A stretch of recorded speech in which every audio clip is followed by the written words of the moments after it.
instrumental for that divine. So we have to reach that stage. Though you are an engineer or a doctor or a businessman, wherever you are, we all are required in the nature, in the community, in the society. That is only for our livelihood. But we have some role to play for the nature. So we have to transcend our consciousness till there. That is possible only when we become subtler. So that is what I got this message.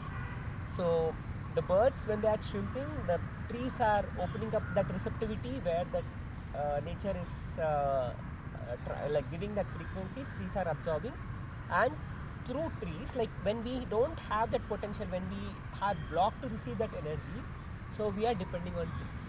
So trees are helping us. They stand as a mediator.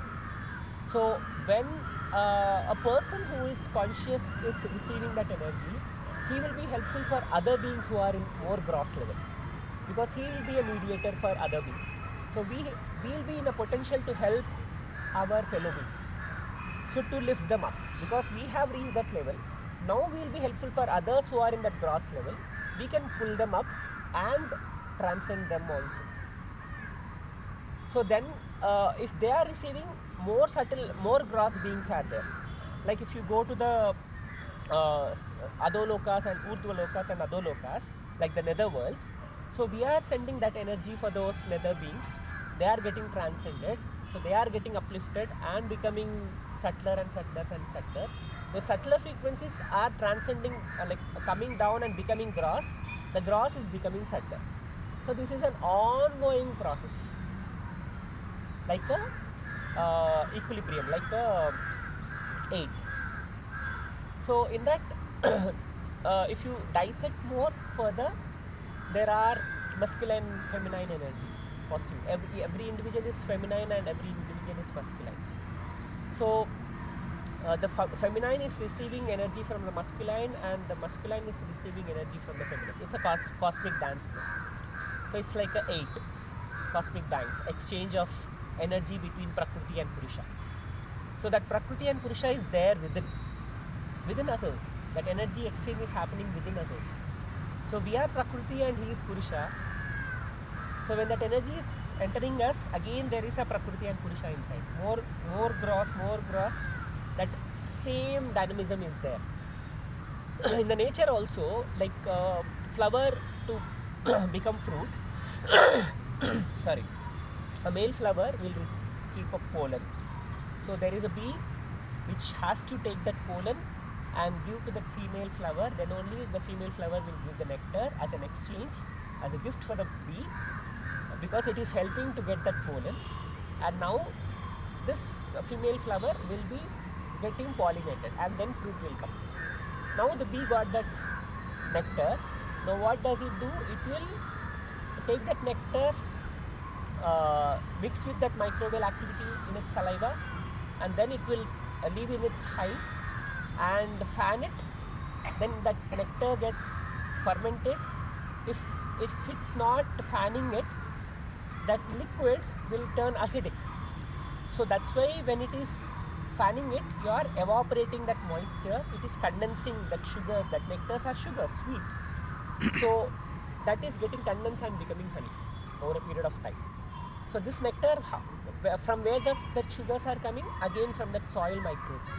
Plants are receiving that frequencies. So that is becoming an energy. That is sugar. So that nectar, or that nectar will have all those frequencies from the cosmos in that subtle form. So that is getting condensed and becoming honey. So that is food for the bees, not for us actually. But there is a stage when the bees will leave its beehive, develop a new hive. Why? Because if it is stuck there, it is static. There is a dynamism. That's why it will build new house. And bees also are integrating to help that nature. So whatever it has obtained, it is taking its share and leaving some share for the world. So there that honey will become an inoculant for all other bees. Like suppose we have deviated from our regular pattern. We are not living in our harmony. So our microbial colony got disturbed. So when you receive such honey, which is naturally obtained, we are not killing the bees, which is just falling, and when you are just taking a drop of it, that will inoculate the depleted microbial colony, and you can realign your misguided pattern. You can come towards your harmony. That will replenish your gut. So that's how it will be helpful. It's not like why veganism has come, because there is an exploitation. But in nature, honey was given like that. It was like a inoculant, like a prasad to replenish our system, not like having daily honey lemon water. And that too, like we are completely killing the bees for that honey.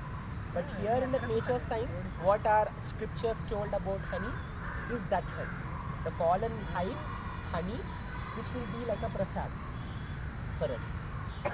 So we are supposed to take that honey only as a prasad. Now we have integrated those concepts from the nature, and we started doing abhisheka at the temple, for example. So that stone is consecrated. Okay, that is like a energy center. So that stone was a stone normally, but a sculpture, when it shaped up, it formed a beautiful shape. It means a sculpture has removed that blocks. When he's opening up that, the sculpture will see that being, that energy, even in that gross level. So he will just open up that gross level. There is a subtle being inside that consecrate, that energy. Still, it's not consecrated. So he will just bring that. Now prana pratishtha will be done. Means there is a physical being, physical element.